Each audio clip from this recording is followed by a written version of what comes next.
गणपती बाप्पांची स्थापना केली आणि अचानक सुतक आलं, तर मग त्या मूर्तीचं करायचं काय, हा एक प्रश्न सगळ्यात महत्वाचा आहे.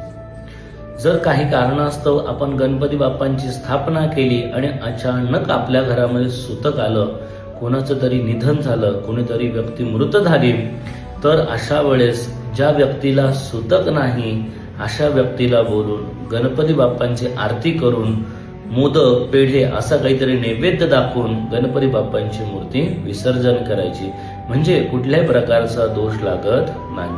काही कारणास्तव सुतक आलं आणि लगेच गणपती बाप्पांची मूर्ती विसर्जित केली, तर मग त्याचा दोष लागतो का?